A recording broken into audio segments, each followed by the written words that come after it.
of the biggest promoters in Atlanta, Georgia. Travis Easy Harris, man, you know what I'm saying? We here, get a day in the life of a promoter. So, Trav, I know you've been running the scene for a little while.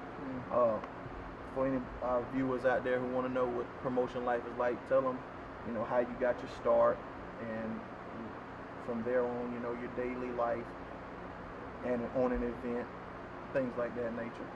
Okay. So, where'd you get your origin from? I got my start really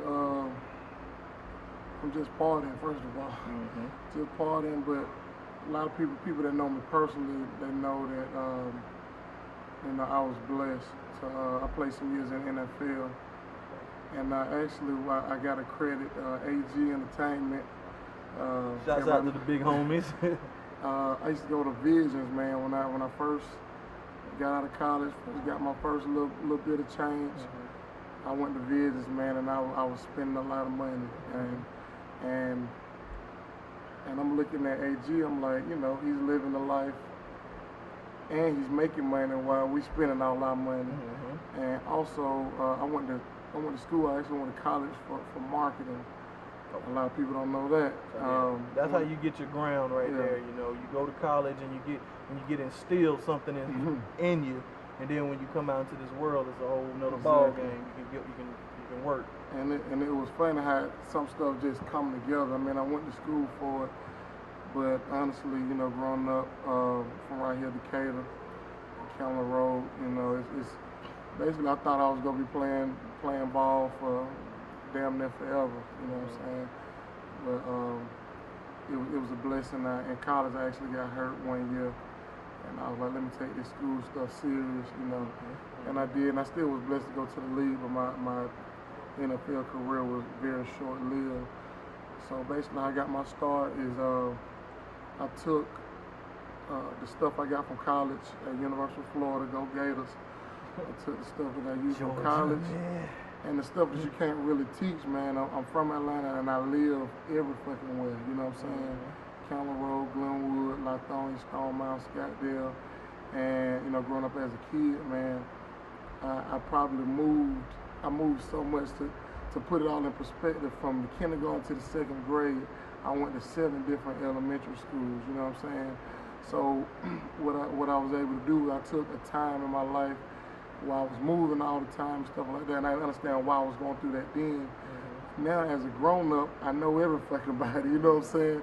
When you done stayed everywhere, that's certain things that you can't really teach in promotion. It's just, I've lived everywhere, I've been everywhere.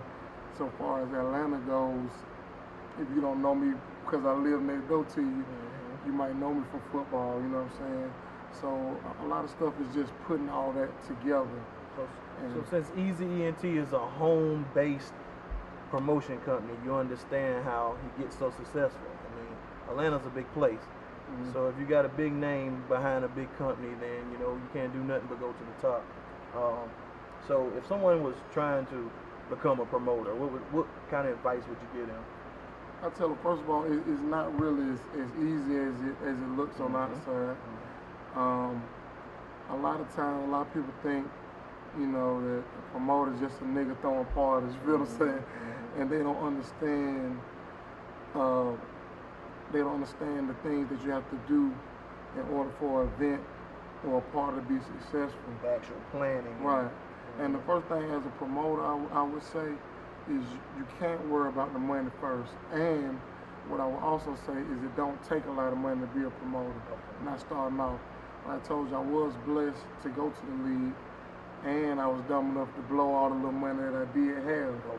All right, so what I did, I funded a lot of my parties, flyers, and a lot of stuff with, I started, the first business I ever started was a pressure washing company.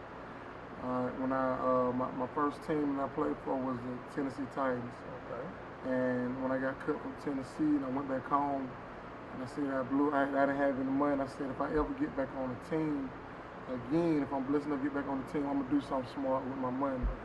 And I was blessed again to get back on another NFL team. I was with the Dolphins.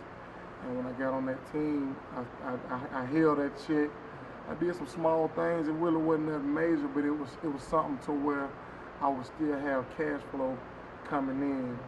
And I did that, and I started to venture out, and I started to talk to some club owners. And what I also did, being in the NFL, people like to party, you know what I'm saying? Yep. People like to party in Atlanta. So a lot of my friends would come in off season, and they wanted to go out, they wanted to party. So some of my first parties were just them, you know what I'm saying, doing NFL parties. And with promotion and being a promoter, you got to do stuff that makes sense. You know, you tap around the people that you're around. I'm an NFL player. It's going to be easy for me to get NFL players there. You know, if I work at Walmart, you know what I'm saying? I work at Walmart, that's a big company. If I'm trying to be a promoter, I'm going to start off with the people that work at Walmart first. Get your target market. Right, get your target market first, you know, and that's what I did. I didn't start off, you know, doing Chris Brown and all that shit. I started off just doing good parties, you know what I'm saying? No radio, flyers, humbled myself. I'm on the streets passing out my own flyers, you know what I'm saying? Because seen him plenty of days passing them out on his own. And I still will get out and do that because my thing is, I mean, I think I'm smooth, so if I'm coming to a young lady with my own flyer to come to my party, she's more likely to come than if I got some little snot-nosed kid or some, you know, sometimes you give them to the junkies, you know what I'm saying? So now if you out there, they're like, damn, you know, shit, this his shit.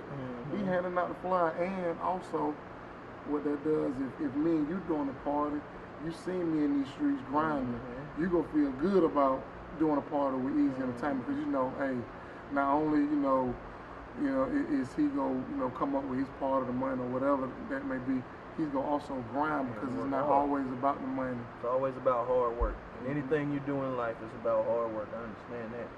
Now take me on a typical event day for you.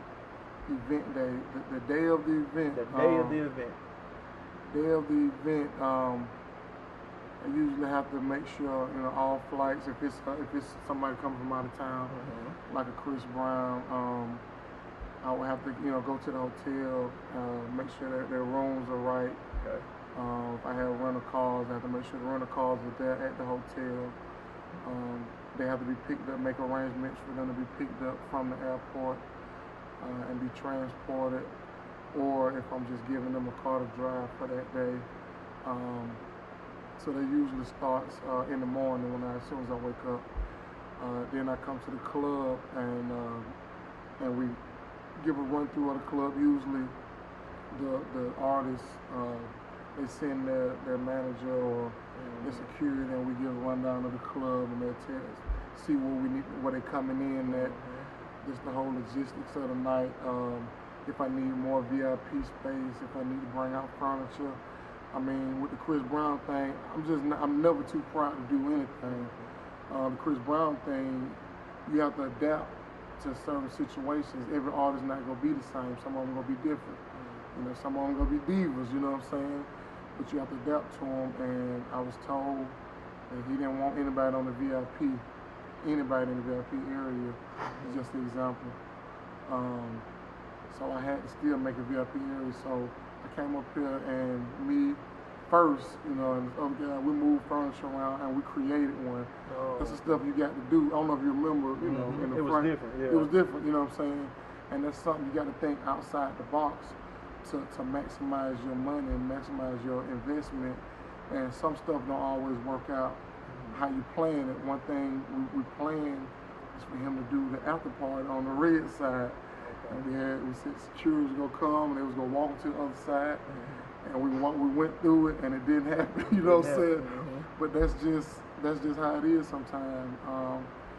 Can't get frustrated. You know, you have to just work through situations. You got to always have your mind. You know, it's not every party is not the same. Every event is not the same. ATL Access here, man. Big Easy right here, man. Travis Harris, man.